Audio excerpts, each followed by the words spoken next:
batteries. Well, Luke No Limited is here to serve you with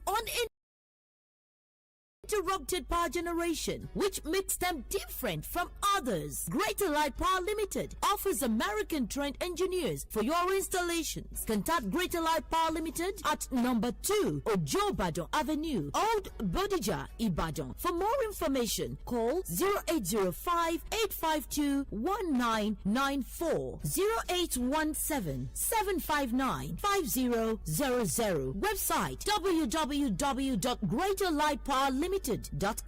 Greater Light Power Limited, bringing you a brighter life.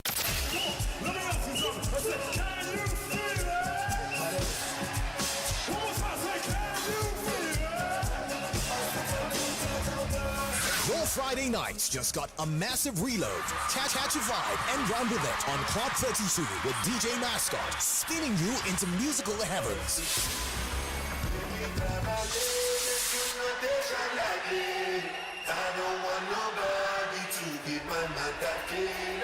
Club 32, Max Cruise, Max Vibes, Max Hypes, Max Energy. It's happening on 32 FM 94.9 every Friday, 10 p.m. Turn up on Friday nights with DJ Mascot on Club 32.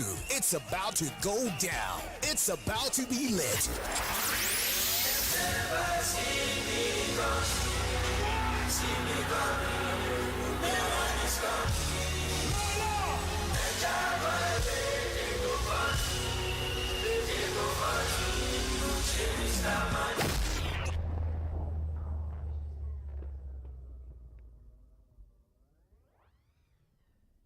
láti ìlọ mẹ́ka lálọ́dé you fit fly ní kẹjá lọ. asalaamu alaikum gbogbo mùsùlùmí ilẹ̀kùn hajj 2023 ti ṣí sílẹ̀ fún gbogbo ẹni tó fẹ́ bá wa ṣèrìn àjò lọ́dún yìí iléeṣẹ́ alálùbáríkà you fit fly ní pé gbogbo wa o.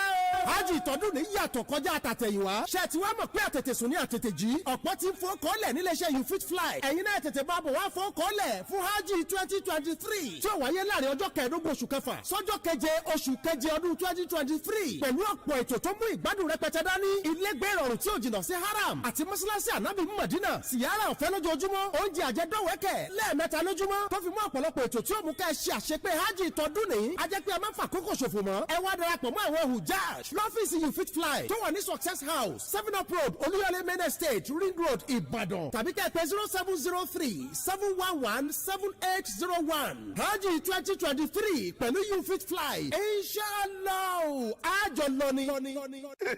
Wait. Remember our guy, Femo? What a character. Yes, remember his usual 15 naira for 1 hour bundle on YouTube. As in, he always knows the latest hits and bangers. Yes, so even his comedy and series game is top notch. Remember his nickname now? Mr. Do It On Your Own.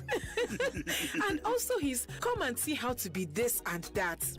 Bros is well rounded. Ada, come and see how to be a fashion designer. Get 1 hour of YouTube video data for 50 naira and 3 hours for 130 naira on the MTN network. Simply dial *131 *8 *1 hash today. There's YouTube data for everyone on the MTN network.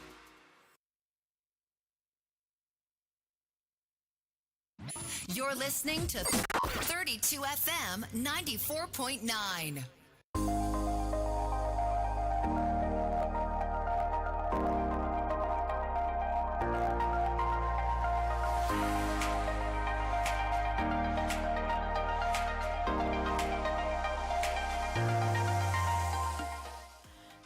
FM 94.9, filling the world with laughter. It's the Break of Dawn newspaper review.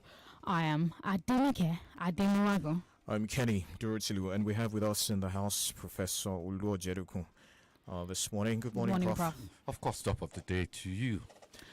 All right, so the first story is this headline. The House of Representatives has urged the Nigerian National Petroleum Company Limited, that is the NNPCL, the sole importers of premium motor spirits, to urgently ease off the queues at the filling station. And this, I remember some weeks ago, there was a meeting like this where the reps summoned NNPCL and gave them 1 week to reduce fuel prices and all. We're back here again. People are buying fuel in Ibadan as high as 315 naira per litre. You see, the astonishment here is that this didn't start yesterday. And you'd have thought that the House of Reps or the Senate or whatever we call our legislative houses these days would have started and would have made sure and called NNPC Limited, that's what we call it now, to order. It's quite clear that there's a logistic problem. It's quite clear that because we continue to import fuel, that we are subject to whatever hiccups happen on the ICs or with the vessels that land. Can NNPC Limited solve the problem? Because we thought one of the reasons why they became limited was to give them independence and was to give them freedom to be able to commercially, operate. No commercial company operates the way NNPC Limited operates. It would have gone bust. It would have gone out of business. So the key thing now, first and foremost, is supply, and the second thing, of course, is the price. The problem now is that you are buying at a high price. We are not getting the supply. Selling at a very high price, and at 6 o'clock, 6:05, the queues, you understand, that were building up was quite scary. So the NNPC needs to act, and it's not just about sending DSS, to raid many of these stations, but to ensure there's adequate supply and that the tankers that need to do the supply are actually readily available. Once that happens, then they can begin to start enforcement. But as it is now, it's as if the petrol is not getting to where it should get, and that's why we're getting a price inflation. But the really painful thing about this is the fact that there is no communication whatsoever. Prices just skyrocket. Fuel prices just go from one thing to another, and nobody is talking to us. Nobody is telling us anything. Should the regulatory bodies, because at this point I do not even know who to hold responsible, should they not be looking at penalizing or shutting down fuel stations that are hiking prices unnecessarily? Because at this point some fuel stations are doing too much. First and foremost, I think I would disagree that nobody's saying anything. I think what the government is communicating to us is deceit, which is that it's still 185 or thereabout. I think that's been communicated. Unfortunately, you understand, that's not what we want to hear. What we want to hear is that even though it's 185, how come most of us are buying it at 300? In terms of shutting them down, I think if there's availability of fuel, the government won't hesitate to shut down stations. The fact is that this oil, or PMS as we call it nowadays, is not readily available. So if you shut them down, and this is not readily available, I think it will exacerbate the crisis. I think the key thing is that to unlock the logistical logjam and ensure that it flows, and then enforcement can come to play. Then secondly, if it is true that the landing cost has increased the price of PMS to the marketers, then no sane marketer will sell at anything below its landing cost. You need to make some money, not for charity. So the question is the subsidy that is in place, does it cover the price that we're talking about? And I don't think it does, because the price, not because PMS itself has gone up, but because the landing cost, the refinery cost, and all those have gone up. So what is happening is that the price of the refined product or the subsidy remains the same, but the cost of the product continues to go up, and we are bearing it. And the marketers are trying to scare us. They're telling us that if they remove subsidy, it will be 800. I don't really believe that. I believe that the greatest beneficiaries of this subsidy arrangement are the marketers and many of those that take it across our borders. All right, Prof, let's take a look at this one. It's a story that's common to all of the papers this morning. The presidential candidate of the APC, Bola Tinubu, said that there are plans to sabotage the coming elections. Tinubu is saying that the lingering fuel crisis, the Naira redesign by the central bank, all parts of plots to scuttle the polls and his expected victory. When I looked at the papers yesterday or early this morning, I still saw that Asiwaju Tinubu was still a member of the APC. And of course, it's still the APC that is in government. Right. It's the APC that is ruling. It's the APC in charge of the ministry. It's the APC superintending, the NNPC Limited. So I'm a bit confused as to why Asiwaju is helpless. And he is claiming that some people want to sabotage his campaign. I thought Mr. President and some of the entourage of Mr. President were with him at, is it Bauchi, you understand? Right. And with him on the campaign trail. So what exactly is going on? Do we have confusion in our midst? That's the question that I would ask. So it seems to me, at the one end, Tinubu recognizes that it's a problem, but on the other hand, is refusing to take accountability because it's his own political party, not the PDP, not the NNMP, not Shore's party, not the Labour Party, but the same APC that is causing this grief. Many people will say anyway, many people will suggest, and that is the same APC that should solve the problem, and that Tinubu should be part of the solution of the problem. And part of the solution of the problem is to tell us that when he gets into office, if he gets into office, what's the blueprint? What's the game plan? What is the solution to the crisis that we currently face on a daily basis? It does look like there's some confusion within the ranks of the APC, seeing as you just said all of that.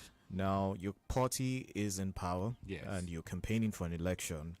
At the same time, you're pointing fingers. Those fingers you're pointing at others. One finger, like they say, points back at you. In this particular instance, that's what it seems like.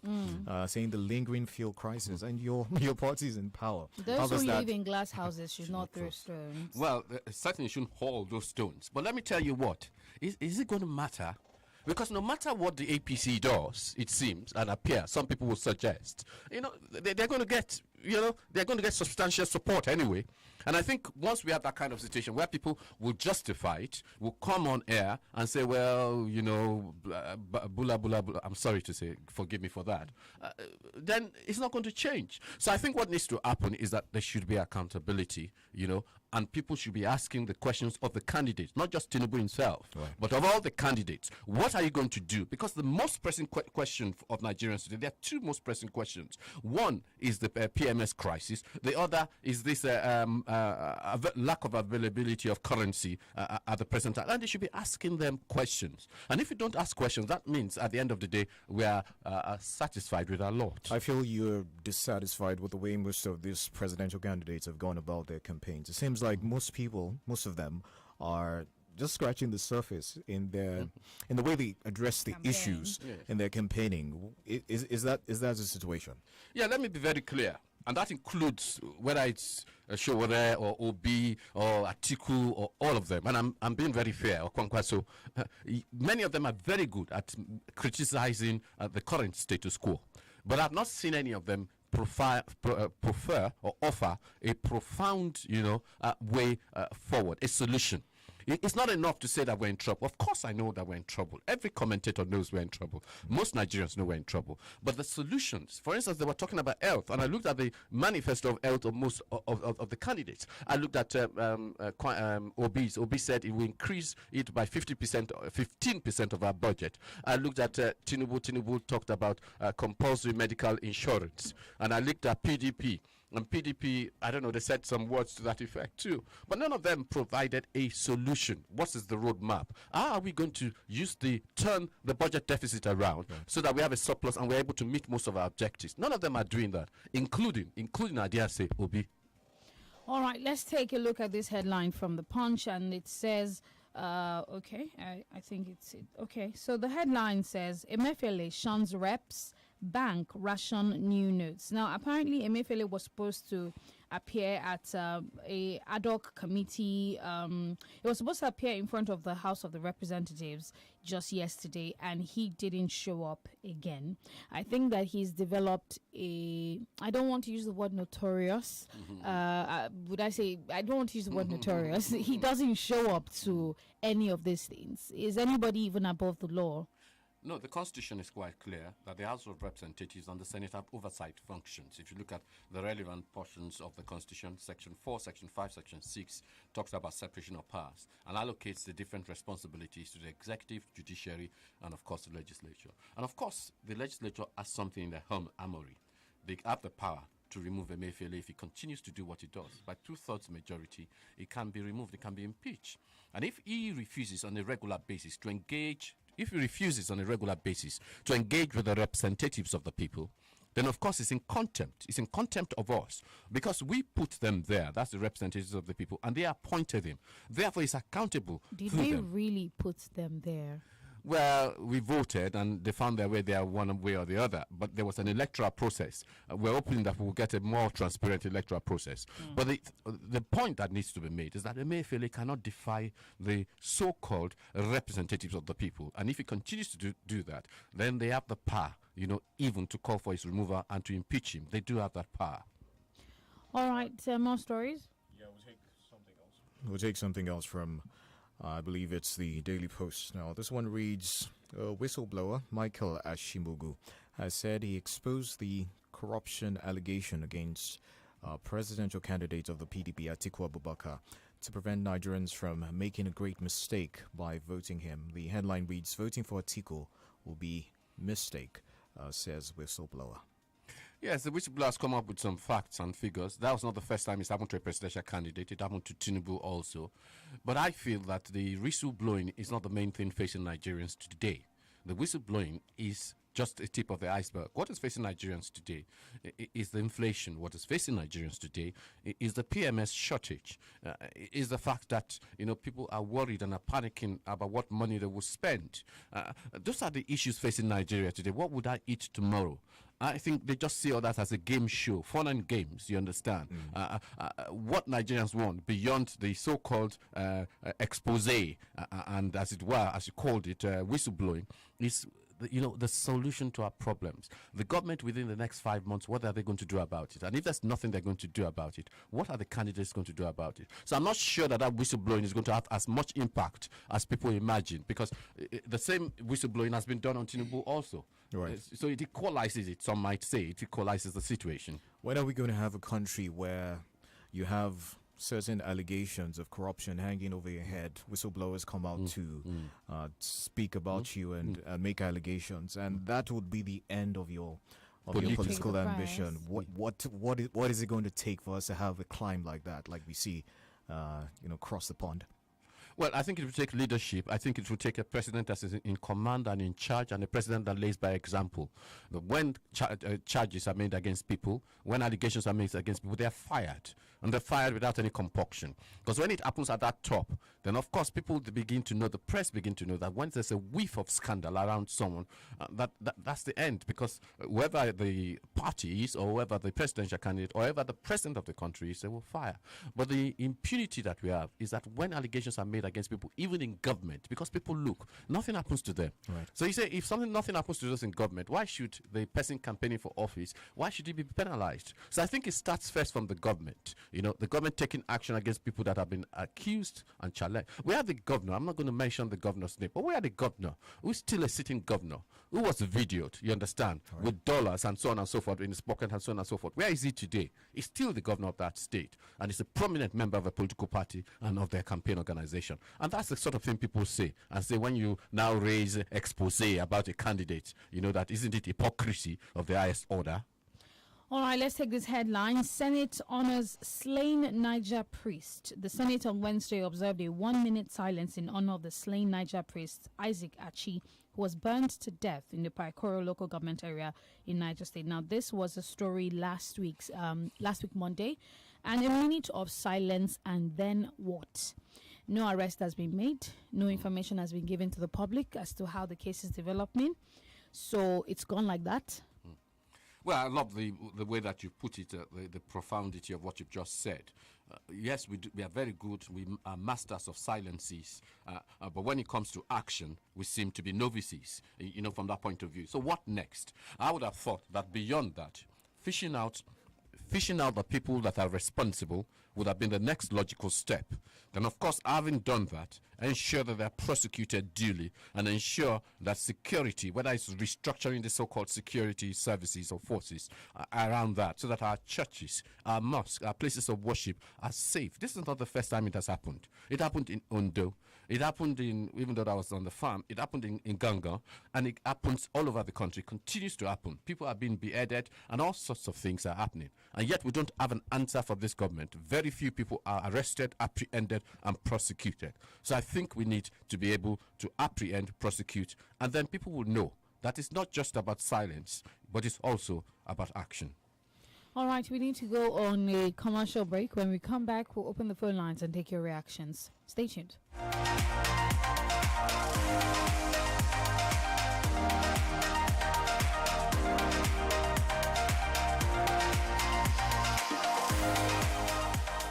You're listening to 32 FM 94.9.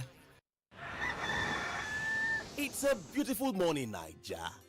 Don't forget to deposit your old Naira notes into your Momo wallet at the nearest Momo agent outlet before January 31st, 2023. First dial *671# to open the Momo wallet, then call our toll-free number 671 to locate the Momo agent near you.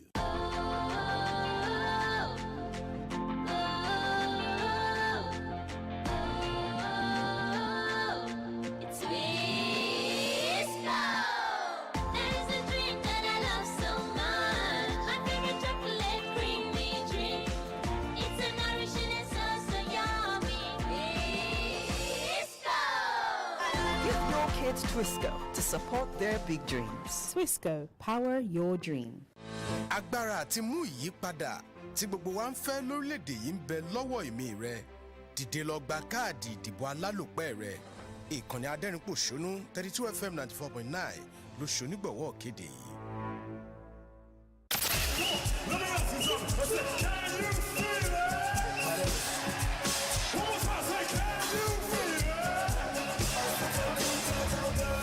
Your Friday nights just got a massive reload. Catch your vibe and run with it on Club 32 with DJ Mascot, spinning you into musical heavens.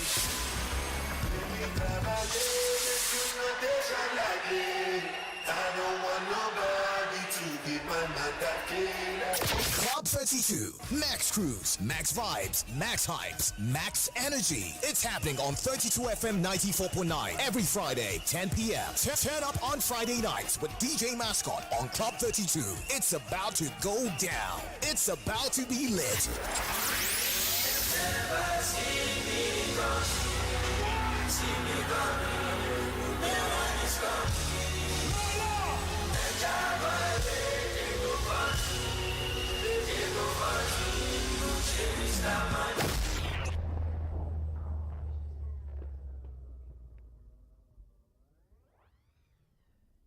Ẹ̀yin tèmi àtúntì gbèdé o lójú ẹsẹ̀ tó ń gbóná fẹ́ni ìfilọ́lẹ̀ Glow Festival of Joy.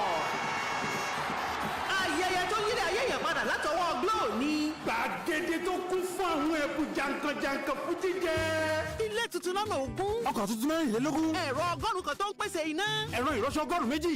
Ẹ̀rọ afẹ́tẹ́gùn tó ń gbaná sára ẹgbẹ̀rún kan. Àtàwọn ẹgbẹ̀rún lọ́nà ẹgbẹ̀rún ẹ̀bùn tó ká màmá. Ṣé àti tẹ *611# láti darapọ̀ mọ́ wọn kó o sì jẹ́ nínú ìfilọ́lẹ̀ Glow Festival of Joy. Ra dátà tí ó tó ẹgbẹ̀rún lọ́nà ọgọ́rùn-ún náírà lásìkò ìfilọ́lẹ̀ yìí. Ó dẹ̀ lè jẹ̀bú ilé tó o bá dẹ̀ ra ìwé ìpè tàbí dátà láti ọgọ́rùn-ún márùn-ún sí ẹgbẹ̀rún mẹ́wàá náírà lóṣooṣù lọ́sẹ̀ẹsẹ̀ àbí lójoojúmọ́. Wà ní àǹfààní àti jẹ ẹ̀bùn ọkọ̀ ayọ́kẹ́lẹ́ tuntun kan pẹ̀lú ẹ̀bùn tó ká mọ̀mọ́. Má lọ jókòó tẹ̀tẹ̀rẹ̀ má nà gẹ̀rẹ̀. Tẹ *611# ní báyìí láti darapọ̀ kó o dẹ̀ máa jẹ lọ àdéhùn àti àsọtẹ́lẹ̀ ó ń bẹ o. Unlimited.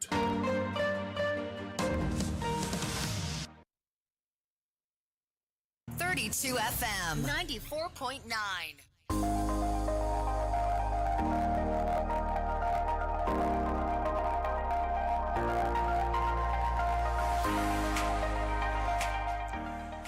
It's great to be back. 32 FM 94.9, 070-55949, Let's feel your pulse on the issues of the day in the country right now. Hello, good morning. Hello, good morning. Hi, good morning. Yeah, Prof, good morning. I wish your comments this morning were really on point. Our nations have gotten to... Hello. Please turn down the volume on your radio. We can barely hear you. Hello. Yeah. Now, turn it down. Our nation has got to a point where we focus more on the euphoria of individual, from Obi to Kwakwanzo to Atiku to Tinubu. The point, we have not been able to hold the candidates accountable. We have been talking about sentiments based on religion, based on ethnicity, and the rest of things, which will not make any difference in terms of what are they going to deliver to us, to the Nigerian public. What solutions are they going to bring on board table? You know, beyond the rhetorics that, oh, I'll fix this, I'll fix security, I'll make this 50% and all of that. I think that's what Nigeria, even INEC, needs sometimes to keep educating citizens on why they should vote, what they should look out for. And in terms of the presidential candidate of APC, Tinubu, I think that Tinubu is seeing the ants on the wall. Suddenly, the queues are becoming beyond understandable. The Bauchi campaign was bought, and a lot of things. And it seems that APC's house is not under. All right. So he will have no choice than to start reacting to get more populace to believe in him, thinking that he could solve the problem. I hope Nigeria will get it right this time. Amen. Thank you very much. All right. Hello, good morning. Yeah, good morning, Ken. Good morning. Good morning. Okay, good morning. Prof, good morning. This is okay. Prof, they actually brought themselves in. Much as we say we voted them in, because if we voted them in, they should have been accountable to us.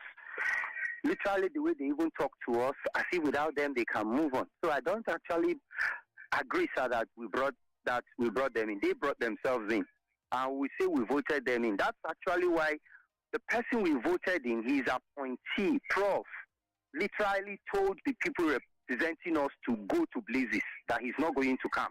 And as far as he's concerned, heaven will not fall. Please, does that sound like somebody that people brought in? You can see the way they treat us. It's funny. Prof, it's very, very funny. And of course, if we have to look at the fuel issue, I said yesterday, I don't know. The people coming in as presidents that want us to vote them in, we all know the problem. Now, let them tell us how they are going to solve it. That was why I said I am not yet convinced who should go, who I should vote for. I want them to convince me. They are just telling me the problems. What is the solution? That is what we want to hear. They think we are gullible. We are no longer gullible. Good morning. Thank you. Okay. Thank you so much. Okay, for that. 0705 5,949 and 0809 7,949. Hello.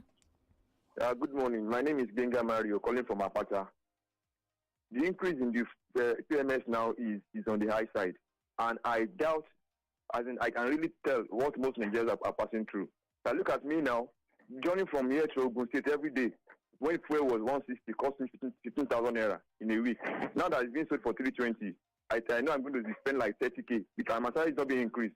I want Prof, like I told us on Monday, that they should please help us to beg NPC, to help us to find a lasting solution to this menace. And I told my friend yesterday, I said, anyone driving a car, putting on his or her AC, with this current price in the fuel price, the person must be a politician or must be a thief. Because putting on AC at this time is something that is barbaric. Thank you very much. Okay. Prof, do you want to react to that? Well, no. I think people can still use AC. I use AC every day, and I'm neither a thief or a politician or anything. But I think the point has been made. It's becoming unsustainable for the average man. In fact, we are eviscerating the middle class. Right. So I get his point. Hello, good morning. Hello, good morning. Good morning. Hello, good morning. We can hear you. Go ahead. What's your name? This is Olode from Lelele. Prof, good morning.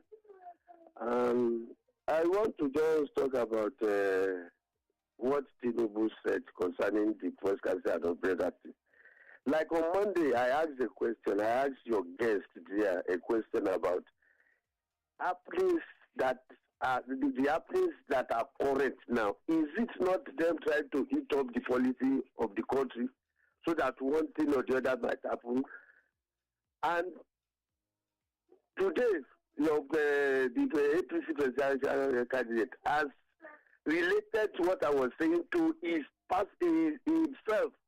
Is it not trying to play foul or trying to lay accusation before what we really think is happening? Because to me, I look at a general thing instead of a party thing, because people might end up reacting to all these things happening concurrently. That of wealth, the security, the naira, and everything. Doctor, to me, I'm asking this question again this morning. Is it not that some people are trying to eat up the policy so that at the end of the day we might end up reacting and we might end up affecting our election come February? Thank you and good morning, sir. All right, thank you very much. Prof, you want to react to that one? No, party thing or no? The coincidence is actually quite disturbing. You know, everything coming to a climax at the same time. So I get his point that it may well be contrived. But having said that, if you look at it, it's not contrived. I think it's incompetent on a grand scale, and I think the government needs to get a grip. All right. Hello. Good morning. Hello. Good morning. Good morning. Yeah, good morning. Okay, Kaide, we're struggling to hear you. Are you using an earpiece or something? From Ibadan. Okay, go ahead. Well, I want to say that the whole thing that is happening. I think our Nigerian leaders are trying to push the masses to the corner. As some people have been saying that it's likely the election might not win. I think these things are deliberate action because when they are using us now and when they are giving order, they are giving order as if they are not in target, they are not concerned about whatever we are passing through. And they want us to react negatively so as to disrupt the election. So this issue that is happening is not just issue of bad leadership, but it's an intentional stuff that the leaders are putting in place to disrupt the election. And now just my thinking. Thank you. All right, let's take some reactions from Facebook. Okeji Rambabatune says, this is how the fuel crisis will continue if and only if election will hold. The government cabals are acting script and we're all living witnesses. It is unfair. More comments on Facebook. Miriam Yetine says, good morning. APC during their campaign in 2015 came up with many promises ranging from lifting 100 million Nigerians out of poverty, curbing the menace of insecurity, removing subsidies, saying it was a scam, improved healthcare, reduction in dollar price, providing a functional refinery per year, of which 7 years down the line, and none of them has been achieved. No wonder the APC candidate is not using President Buhari's achievements for campaign. What a failed administration. Hello, good morning. Okay, lost that one. You try and call back 070-55,949, 080-97,949. Hello, good morning. Hello, good morning, sir. Good morning. Yeah, this is Colin John from you. All right, sir. Now, why people is complaining about the fuel issue and the environment? Is it not a APC government? It's supposed to be the Nigeria complaining that Tinubu did bad to us. When you beseech us that ask us to vote for President Muhammad Buhari, and then Tinubu also is protesting. They are burning tires. Now tires have scars in the western part of the country. So now he's start crying. Why should he cry? He should just forget about that. Let him face that a bullion van. So that we vote for him. Good morning. All right, thank you. All right, good morning. thank you so much. Hello, good morning. Hello. All right, let's see if we can sneak in one or two calls. 0705 5,949. Hello, good morning. Hello, good morning. Good morning, go ahead. Yeah. I'm calling from Manara. What the APC president candidate said, actually, has not found himself from an association which he told us that he got them into office. That means for the complete last year, December, when we are expressing this first scarcity, why is no voice out? Why? When ASU was on site for 8 months, why did no voice out? But now, so they want to deceive us to gain a vote from us? No. So I know the posterity will judge everyone. Thank you. All right, thank you very much. All right, thank you. Okay, Prof, we have to go now. Just your parting shots. Any word of hope, for Nigerians at this time? I think the government should demonstrate that it's not just in power, that it's not just in office, but it's also in power. And they demonstrate that by resolving and by engaging the fuel issue so that Nigerians can have some respite. All right, thank you so much for joining us. The Break of Dawn paper review returns tomorrow. I am ADENIKE, ADEMUWAGUN. I'm Kenny Durutilu. Good morning.